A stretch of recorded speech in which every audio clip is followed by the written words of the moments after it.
지난주에 조는 분이 한 몇 분이 계셨는데 하도 깊이 조는 게 아니라 잠을 주무셔가지고 제가 미안해서 못 깨웠어요. 깊이 잠을 들면 제가 미안해서 못 깨우니까 주무시지 마시고 미리 깨워놓고 시작해야 되겠네요. 아셨죠? 잠은 집에 가서 주무세요. 조금만 기다렸다가요. 그리고 제가 한 달을 넘게 하나님은 우리에게 하나님의 말씀을 통하여 은혜를 주신다 그랬어요. 요즘 우리가 하나님의 말씀을 듣는 것은 가장 좋은 게 주일 낮 예배 설교입니다. 이 시간을 놓쳐버리면 좀 심하게 얘기하면 은혜 받기 글른 거예요. 그런 의미에서 첫째, 졸지 말자. 두 번째, 시선을 저에게 주고 관심을 갖자. 저희 얼굴이 안 보이는 사람은 벌써 관심이 떨어지는 거예요. 자, 제가 보이게 앉으세요. 보이게 앉아요. 이름 불러요 그러면? 나하은, 김하은인가 이하은인가? 안 보여. 앞으로 뒤에 있지 말고. 전사님 비켜주세요 자리. 앞으로. 숨어 있으면 안 돼요. 발로 안 오면 이름 불러요. 정의권 집사님도 안 보여. 얼굴이 그대로 비켜서 앉아. 빨리 옮겨 앉아. 이름 부르기 전에. 손지현 집사님도 안 보여. 빨리 옮기라니까. 내 얼굴 안 보여. 빨리 비켜요 자리를. 이름 부르기 전에. 다 부를 거예요. 집사님도 잘 안 보여. 조금 절반밖에 안 보여. 조금만 옮겨 이쪽으로.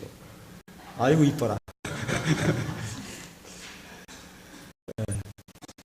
여러분들이 저를 안 보이게 숨어있는 이유는 제가 이해가 돼요. 제가 이해를 못했는데 최근에 이해하게 됐어요. 왜냐하면 새벽에 한번 목사님 설교를 하시고 또 이따 음식 우리 김정정 목사님 설교를 하신단 말이에요. 설교를 할 때 하다 말고 나를 이렇게 봐요. 저를 이렇게 보면 굉장히 부담스러워요. 꼭 날 두고 하는 얘기 같고. 그래서 제가 생각을 해서 성도들도 그렇게 생각을 하겠구나. 목사님 나 이뻐서 보나? 나에게 뭐 특별히 날 두고 하는 얘기인가? 뭐 하고 보는 것 같아서 굉장히 부담스럽더라고. 그래서 얘기인데 그렇지 않아요. 그 사람 두고 보는 게 아니라 그러면 고민이 그거예요. 손을 어디다 가야 될지는 모르겠어요. 뭐 만지작거리기는 그렇고 차 타기도 그렇고 오기도 뒷짐주기도 그렇고 어떤 사람들은 뒤에서 보니까 목사님 가운 뒤에 단추가 있는데 그걸 계속 만지더라는 거예요. 이렇게 성가대에서 보니까 이게 손을 어디다 할지는 모르겠어요. 이거를 요즘 어떻게 이거 더 어려운 게 뭔가 하면 이 눈을 어디다 거고 저 사람 보고 왜 나만 보나 그럴 거고 또 딴 데 보면 왜 딴 데 보고 하냐 그럴 거고 어디다 될지는 모르겠어요. 굉장히 불안해요. 이게 손 놓는 게 이렇게 본단 말이에요. 이렇게 보다가 눈이 딱 마주치면 굉장히 부담스러운 거야. 몰랐는데 지금 김전대 목사님과 나를 보면 굉장히 부담스러워. 이정 목사님도 새벽에 설교하시다가 본단 말이에요. 그럼 굉장히 부담스러워 이게. 성도들의 마음이 그렇구나. 그래서 그냥 제가 보는 거는 뭐 특별히 관심 있어서 보는 거 아니고 그냥 보는 거니까 쓰지 말고 여러분들 저를 제가 보기에 그렇게 흉측하지 않잖아요 얼굴이. 아셨어요? 특별한 의미가 있어 보는 거 아니고 그냥 보는 거예요. 놔둘 데가 없어요. 눈을 갖다 오다가 그렇다니 이렇게 하기도 그렇고 이렇게 하기도 그렇고 이렇게 하기도 그렇고 어디 넓을 데가 없는 거예요. 그러다 보면 이 사람 저 사람 설교를 쳐다보게 돼요. 눈이 마주치면 그냥 놔둘 데가 없어서 내가 그리고 지나가야지 거기에 뭐 의미를 두지 마세요. 아무런 의미 없어요. 어떤 사람은 또 감동을 먹어. 이야 목사님 너무 좋아하나 봐. 나를 쳐다. 천만에 그렇지 않아요. 무슨 자기를 그렇게 좋아해. 나는 오로지 좋아하는 사람 한 사람밖에 없어. 임순아.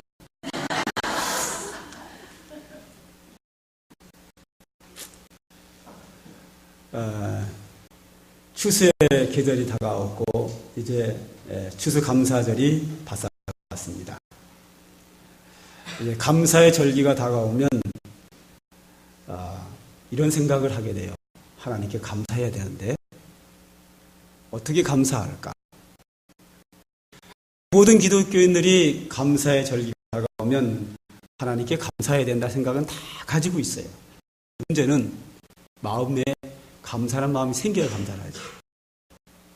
그러니까 억지로 감사하게 되는, 억지로. 뭐 봉사에 감사하라 그러는데 무엇을 할까? 뚜렷이 감사할 내용이 내 마음에 있으면 좋거니와 없을 때는 뭐 그냥 감사해야지 뭐. 감사절기인데 뭐 하나님 감사하다며 감사해야지 뭐. 이렇게 되는 거예요.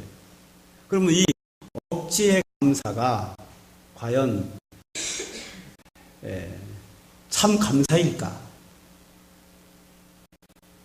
참 감사하냐 아느냐가 중요한 것이 아니고 억지의 감사가 참 감사일까? 그리고 그 감사를 하나님이 기쁘게 받으실까?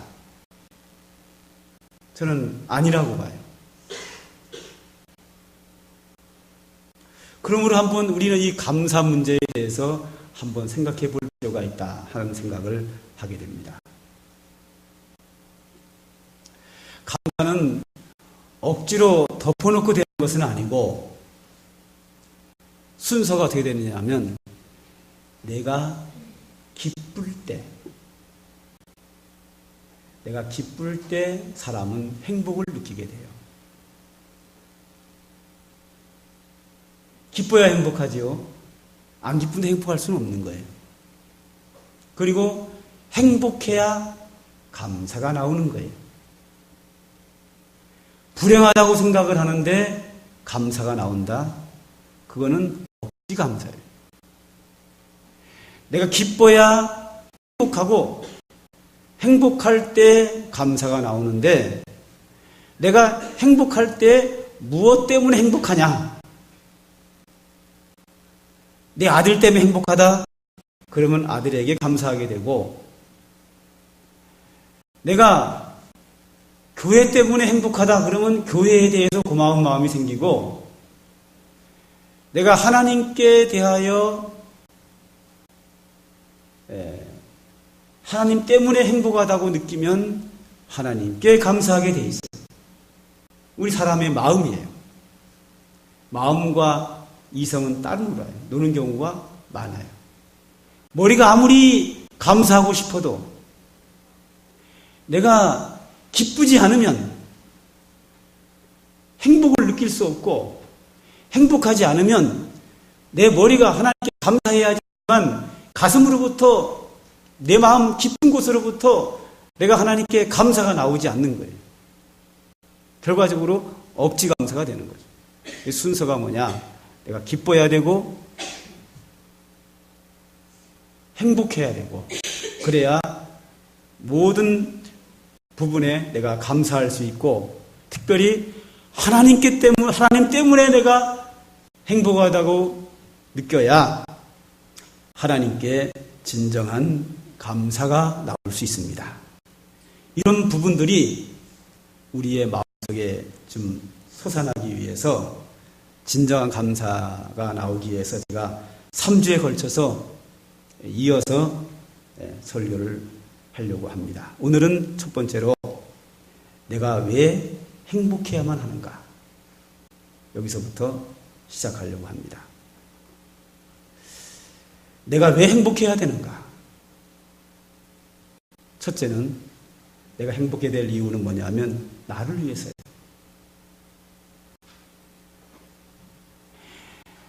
내가 행복해야 될 이유 첫째가 나를 위해서예요. 가장 중요합니다. 우리 인생에서 이게. 대한민국 헌법 10조에 10조 1문에 행복 추구권이라는 게 있어요. 거기 보면 이렇게 다 있어요. 모든 국민은 인간으로서 존엄과 가치를 가지며 행복을 추구할 권리를 가진다. 이것을 보장하는 것이 대한민국 헌법이에요. 이걸 국가가 우리에게, 모든 국민에게 보장을 해줘야 돼요. 모든 국민은 인간으로서 존엄과 가치를 가지며 행복을 추구할 권리를 가지고 있다. 그렇습니다. 모든 국민을 행복하게 하는 게 국가의 사명이에요. 우리는 그 대한민국 땅에서 이 국민으로서 행복하게 살 권리를 우리가 가지고 있는 거예요.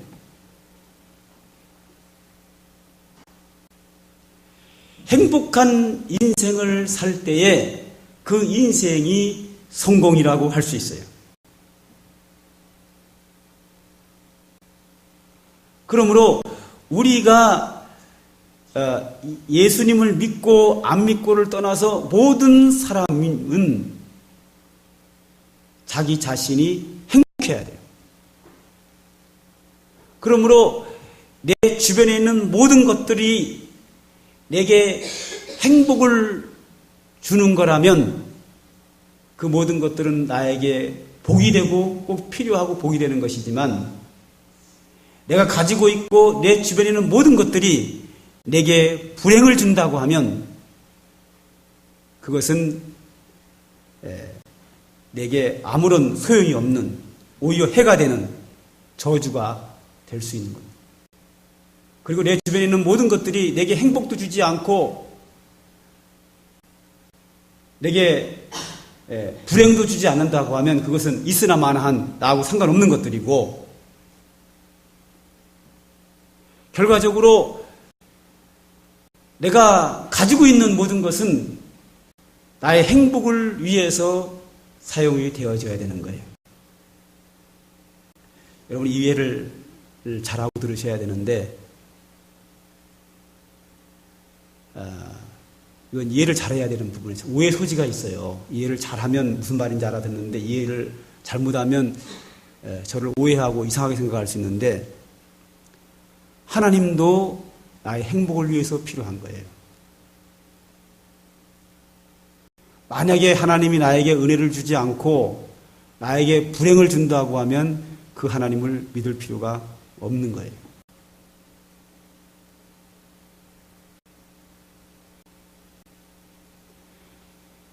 하나님이 나를 사랑하시고 나에게 은혜를 주시고 나를 구원하시기 때문에 그 하나님을 우리가 하나님 아버지로 섬기고 믿음으로 살고 하나님의 영광을 위해서 헌신하고 뭐 여러 가지 다 하지만 그 하나님이 악하시고 나에게 불행을 준다고 하면 과연 그 하나님 앞에 우리가 감사할 필요가 있을까요?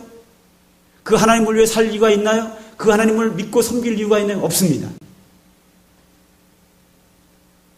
결론적으로 내가 가지고 있는 소유물이나 내 주변의 환경 모든 것들이 내게 행복을 준다고 하면 그 모든 것들은 내게 축복이지만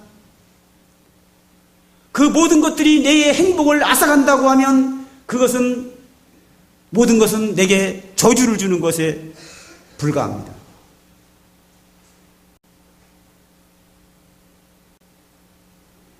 이런 차원에서 사람들이 살아가면서 가장 많이 오해되고 있는 게 목사가 너무 자꾸 돈 얘기 많이 해서 좀 미안하긴 합니다만 가장 많이 오해되는 것이 돈 문제예요. 돈은 우리에게 행복을 줄 때만 우리에게 필요한 것이고 행복을 주지 않는 돈은 나하고 아무런 상관이 없는 거예요. 사람들이 미련하게 평생 돈을 위해서 불행하게 살아요. 놀 것도 못 놀고 돈 벌고 힘들어도 돈 벌고 뼈 빠지게 돈 벌고 몸이 상해가면서 돈 벌고 신앙생활도 제대로 못하면서도 돈 벌고 계속 버는 거예요. 버는 거예요. 계속 벌어요. 그래서 은혜다 차곡차곡 쌓아놔요. 그리고 돌아가셔요. 지난주에 그런 얘기했죠. 어떤 분이 그랬어요. 아무개는 일만 하다 돌아가셨다고. 그러니까 돈이 내게 행복을 줄 때 그건 돈으로서 가치가 있지 그 돈이 내게 행복을 주지 않고 그 돈을 벌기 위해서 고생만 하다가 놓고 가는 거는 그 돈이 내게 결국은 저주가 되는 거예요. 아무런 소용없는 저주가 되는 거예요. 그런데 이 땅에 있는 사람 너무 많은 사람들이 저주의 돈을 은행에다가 쌓아놓고 있어요. 프로테제로 따진다고 하면 90% 이상이라고 보는 게 좋겠어요. 거의 돈 때문에 일하고 돈 때문에 고생하고 할 것도 하고 싶은 것도 못하고 평생을 살다가 돈 가만히 모셔놓고 세상을 떠나는 경우가 대부분이에요. 뭐 누굴 두고 하는 소리 아니에요. 우리나라 사람들 90% 이상이 그렇게 살고 있으니까. 야, 저 필리핀 가니까 말이죠. 뭐 필리핀 사람을 뭐 잘하는 건 아니에요. 몇 번 가보고 뭐 여행도 가보고 선교지가 있으니까 가보기도 하고 뭐 가보고 이제 가이드에게 또 사는 사람들 얘기를 들으면 그 필리핀 나라가 지금 가난한 나라예요. 가난할 수밖에 없는 이유가 있더라고요. 날씨가 더우니까 일단 게을러요, 일단은. 그리고 거기는 노는 문화가 아주 발달을 했어요. 노래들 잘 불러요. 흥이 있어요. 좀 조금만 괜찮다는 식당에 딱 들어가면 밥 먹는 도중에 좀 괜찮다, 수준 있는 대장에 딱 들어가면 좀 있으면 벌써 기타 들고 악기 들고 와서 막 노래를 부르는 거예요. 우리 테이블 앞에 와가지고. 그리고 또 노래를 신청하거나 한 곡 부르면 $1 팁도 줘야 돼요. 그 사람들이 식당에서 이렇게 한 시간 정도 이렇게 연주하고 노래 부르면 몇십 달러 그냥 벌어가지고 나가거든요. 몇십 달러면 꽤 큰 돈이란 말이죠. 근데 얘기 들으면 다 쓴다는 거예요, 그 돈. 그러니까 그런 노는 문화가 발달해가지고 여기저기서 좀 괜찮은 식당에서는 그런 게 항상 있어요. 흥이 있어요, 그 사람들. 노래를 다 잘 불러요. 교회를 갔더니, 교회를 몇 교회를 이제 방문을 해봤더니, 예배가 어떻게 됐느냐 하면, 앞에 노래하는 사람 나와요. 그러니까 춤추고 노래해요. 그러다 설교 간단히 하고 그냥 끝. 춤추고 노래하다가 설교 간단히 듣고 끝이요. 그게 노래하고 춤추고, 이게 다야. 춤추고 노는 게 예배예요. 그래서, 야, 저들이 기뻐하며 춤추며 찬양을 하는데, 그들이 기쁨의 그 찬양이 하나님의 은혜에 대한 기쁨에 대한 찬양인지 그냥 세상 노래처럼 노래에 대한 어떤 흥인지 구분이 안 돼요. 구분이 안 되는데 제가 이렇게 보건대 은혜의 감격에 대한 하나님의 은혜에 대한 기쁨이 아니라 그 노래에 대한 흥에 대한 기쁨이구나 하는 것을 거의 90% 이상 거의 확실하게 느낄 수 있어요. 그래서 제가 그 학장님한테 그랬지요. 제가 이 필리핀 교회들이 예배드리는 모습을 보니까 노래하며 춤추며 찬양을 하는데 내가 볼 때는 그 속에 성령 역사는 없다. 흥이다 그냥. 인간적인 흥으로 부르는 것이지 성령 역사는 없다. 그랬더니 저한테 하는 얘기가 목사님 정확하게 보셨습니다. 이 필리핀 땅에 성령 역사가 없습니다. 자기도 너무 안타깝다는 거예요. 그래서 제가 영어만 좀 되면 목회 그만하고 필리핀 가서 분강사로 뛰고 싶은데 에이 뭐 컸어요. 근데 그 노는 문화가 발달이 돼가지고 이게 좀 돈을 벌면 좀 저축을 해놔야 될 거 아니에요. 왜냐하면 돈이 나를 위해서 필요한 거니까 내일도 써야 되고 모레도 써야 되고 10년도 써야 될 거 아니에요. 지금 뭔가 이렇게 계획성 있게 내 인생에 계획성 있게 내가 막 100살을 산다고 하면 내 인생의 계획을 세워서 이때는 내가 이렇게 돈을 벌고 이렇게 쓰고 이게 좀 해야 되는데 그 사람들은 아니에요. 오늘 보면 오늘 쓴대. 내일 보면 내일 쓰고. 그러니까 한 달 월급 타면 그 전에 벌써 가버려서 다 쓰고 좀 남은 거 월급 타면 다 써버리고 끝이래. 술 먹고 다 써버린다. 저금이라는 게 없대.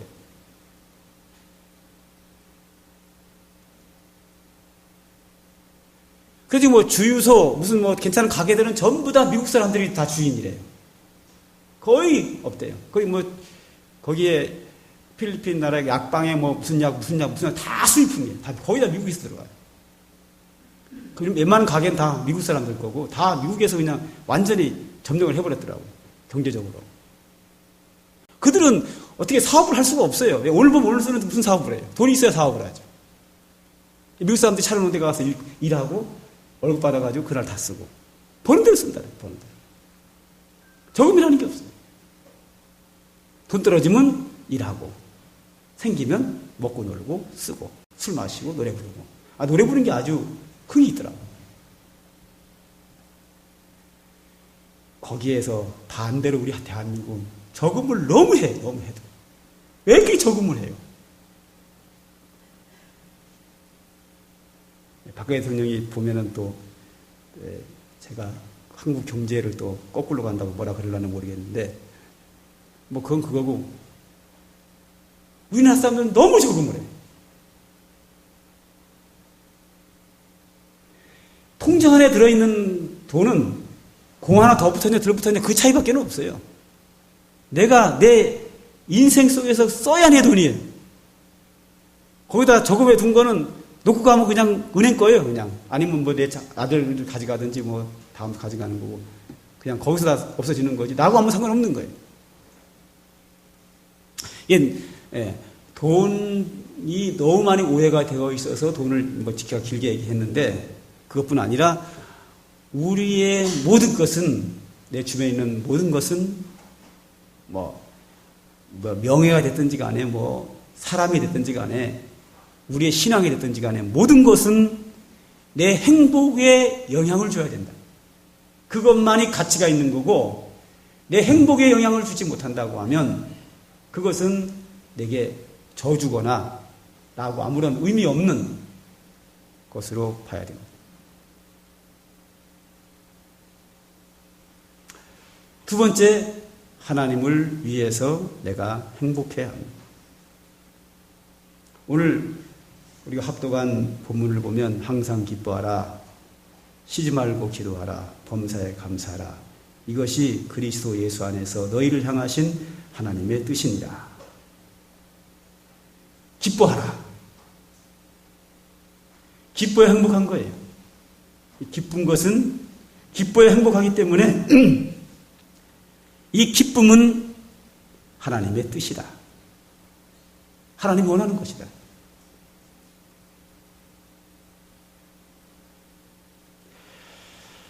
기쁨이 하나님의 뜻인 이유는, 행복이 하나님의 뜻인 이유는 우리가 하나님의 자녀이기 때문에 그래요. 하나님 우리를 사랑하시기 때문에 그래요. 자녀를 사랑하는 부모가 그 자식이 행복하는 거에 대하여 이의를 제기하는 사람은 아무도 없어요. 다 모든 부모, 자식을 사랑하는 모든 부모는 다 자식이 잘 되기를 원해요. 뭐 간혹 가다가 자식이 하도 못 돼가지고 부모가 자식이 미워가지고 잘 안 되기를 바라는 부모도 간혹가다 있긴 있습니다만 그거는 뭐 희귀망측한 희한한 것이니까 신경 쓰지 말고요.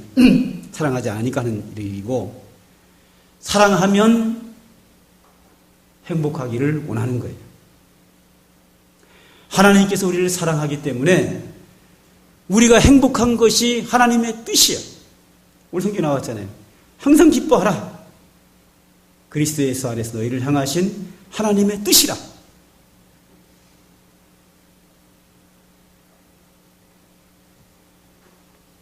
로마서 14장 17절에 보면 하나님의 나라는 먹는 것과 마시는 것이 아니오 오직 성령 안에서 의와 평강과 희락이라. 이로써 그리스도를 섬기는 자는 하나님께 기뻐하심을 받으며 사람에게도 칭찬을 받느니라. 의와 평강과 희락. 이 기쁨은 행복인데 이것은 하나님께서 기뻐하신다. 하나님이 기뻐하는 일이다.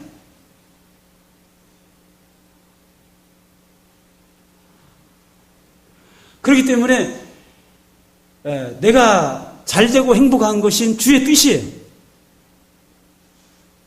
의와 평강과 희락이라고 그랬어요. 여기서 기쁨은, 행복은 정상적인 기쁨과 행복을 말해요. 의로움, 죄 가운데 죄를 지으면서 예를 들어서 마약을 먹어가서 행복하고 이런 행복을 말하는 게 아니라 정상적인 행복을 말하는 거예요. 이상한 쾌락적인 행복을 말하는 게 아니에요. 정상적인 행복, 정상적인 축복을 누리는 것은 하나님의 뜻이다. 하나님이 기뻐하는 일이다. 하나님이 원하시는 것이다. 하나님의 소원이다. 자식이 잘 되는 건 부모의 소원이에요. 그러므로 내가 행복한 것은 하나님의 소원이야. 그러므로 하나님을 위해서 내가 잘 돼야 돼. 내가 행복해야 돼.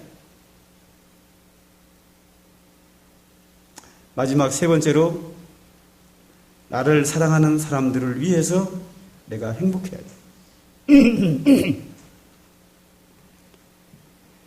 나를 사랑하는 사람은 내가 행복하기를 원해요. 나를 많이 사랑하는 사람은 내가 많이 행복하기를 원할 것이고, 나를 조금 사랑하는 사람은 내가 조금 행복하기를 원할 것이고, 나를 미워하는 사람은 내가 행복하는 것을 반대할 거예요. 여러분 생각을 해보시죠. 여러분이 미워하는 사람 행복한 거 좋으세요? 저는 별로 안 좋아요. 이해하고 들으셔야 됩니다. 저는 일본이 잘 되는 거 별로 썩 마음에 내키지 않아요. 그런데 말이죠. 목사의 양심으로 그러면 안 되는데, 이따금씩 일본 땅에 뭐 태풍이 오고 뭐 지진이 일어나면은 그러면 안 되는지 알면서 왜 속에 기쁜지 모르겠어요. 그래서 막 노력을 하죠. 안 기쁘려고. 근데 은근히 속이 기뻐요. 속 안에서부터. 야, 이거 어쩔 수 없어요. 여러분은 안 그렇죠? 저만 그런가요? 표정 보니까 여러분도 마찬가지인 것 같으네요. 저하고.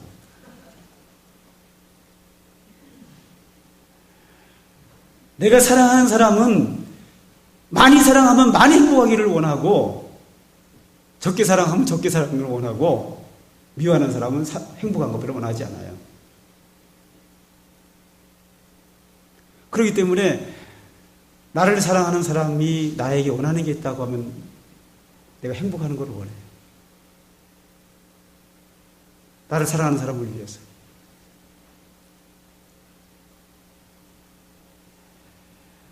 이 땅의 사람들이 뭐 그런 얘기 있잖아요. 사촌이 땅을 사면 배 아프다고. 네, 사촌이지만, 친척이지만, 말하니 사랑하지 않으니까 그래요. 약간 좀 시기가 나죠, 잘 되면. 근데 이 땅에서 시기하지 않는 분 세 분이 계셔요. 사람 중에서. 첫째가 누구죠? 내가 잘 될 때 시기하지 않는 사람. 네, 부모님. 두 번째는 누구예요? 아니, 사람 중에 있는 거예요. 하나님에 나와. 두 번째 누구예요? 예? 왜? 누구요? 아, 선생님, 그렇지. 예, 스승은 제자가 잘 되는 거 절대 시기하지 않습니다. 모든 스승이 다 그래요. 세 번째 누구예요? 왜? 목사님. 저만 그런 게 아니라 모든 교회 목사님은 성도들이 잘 되는 걸 다 좋아하셔요. 그리고 이 세 분은 여러분이 평생 존경할 분이에요. 왜? 내가 잘 되는 거 좋아하시는 분이에요. 절대 시기하지 않아요. 내 친형제도 내가 잘 되는 거 시기하는 경우들이 많이 있어요. 사촌은 말할 것도 없고 오직해서 배가 아프게 땅 사면. 근데 이 부모님하고 선생님하고 목사님은 절대 시기하지 않아요. 쉽게 말해서 악한 목사님도 성도가 잘 되는 거는 기뻐하셔요. 이 세 분은 우리가 살면서 존경할 분이에요. 왜? 내가 행복하는 것을 원하시는 분들이에요. 왜? 사랑하기 때문에.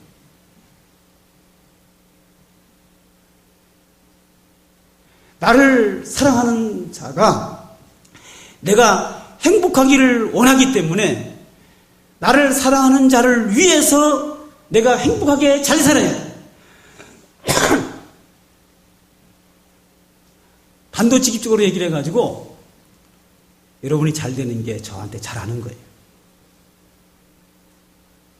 저한테 뭐 맛있는 거 음식 사주는 거 점심 사주는 것보다 여러분들이 잘 되는 게 저에게 더 큰 기쁨이에요. 실제예요. 이 세 분은 다 그래요. 세 분 아까 얘기했죠? 부모님, 선생님, 목사님. 이 세 분은 대접을 받는 것보다 여러분이 잘 되는 것이 더 기쁨이고 행복이에요. 그렇기 때문에 여러분이 사랑하는 자가 나에게 원하는 것이기 때문에 내가 잘 되고 행복해요. 이 이 세 분 외에도 나를 사랑하는 사람들이 있어요. 뭐 내 남편도 있고 내 아내도 있고 내 자식도 있고 뭐 내 형제들도 있고 형제지만 다 같은 형제, 다 똑같은 형제가 아니에요. 나를 사랑하는 형제만 그래요. 사랑하지 않는 형제는 잘 되면 배 아플 거고. 나를 사랑하는 모든 사람은 사랑하는 것만큼 내가 잘 되기를 원하기 때문에 나를 사랑하는 자를 위해서 내가 행복하게 잘 살아야 돼요. 사랑은 구약 성경 레위기 19장 18절에 원수를 갚지 말며 동포를 원망하지 말며 내 이웃 사랑하기를 내 몸같이 하라. 나는 여호와니라. 예수님도 그렇게 말씀하셨어요. 내 이웃을 내 몸처럼 사랑하라. 사랑은 내 몸처럼 사랑하는 게 진정한 사랑이에요. 내가 나를 가장 사랑하기 때문에 내가 나를 위해서 행복한 것처럼 나를 사랑하는 모든 자들을 위해서 내가 행복해야 해요. 사랑은 내 이웃을 내 몸처럼 사랑하는 거기 때문에 그래요.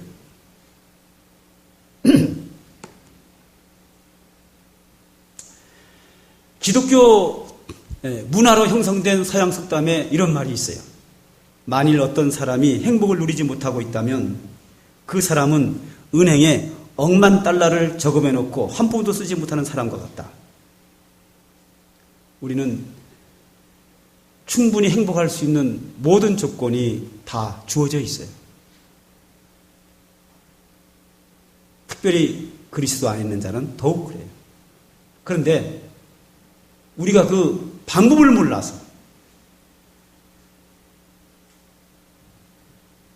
내가 행복하겠다고 하는 욕구도 있어요. 근데 그 방법을 몰라가지고 대부분의 사람들이 불행하게 살아요. 내가 행복한 것은 내가 가장 원하는 것이고 하나님이 원하시고 나를 사랑하는 모든 자들이 원하는 건데 우리는 방법을 몰라서 자꾸만 불행 속에 스스로 찾아 들어가는 경우들이 얼마나 많은지 몰라요.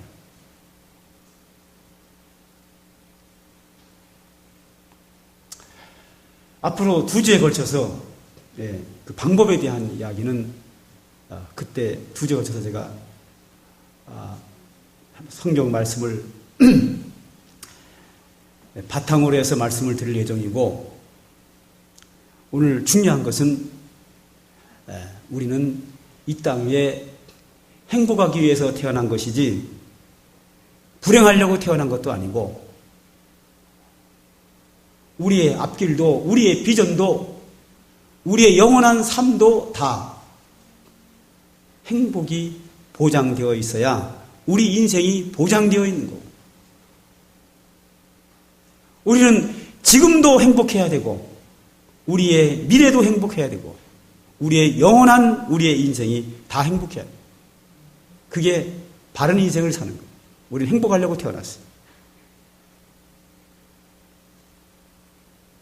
대한민국 헌법에만 행복 추구권이 있는 것이 아니라 성 하나님이 우리에게 주신 성경 말씀 모두가 다 우리에게 행복을 주기 위해서 기록된 하나님의 사랑의 말씀이라는 것을 오늘도 기억을 하고 우리 옷에 그런 노래 있지요. 나는 사랑받기 위해 태어난 사람이다.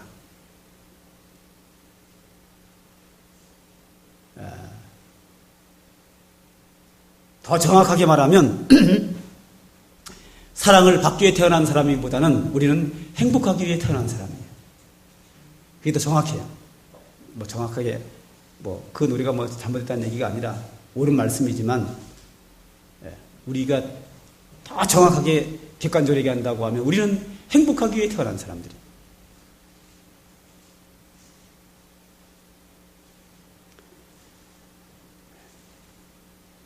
성경은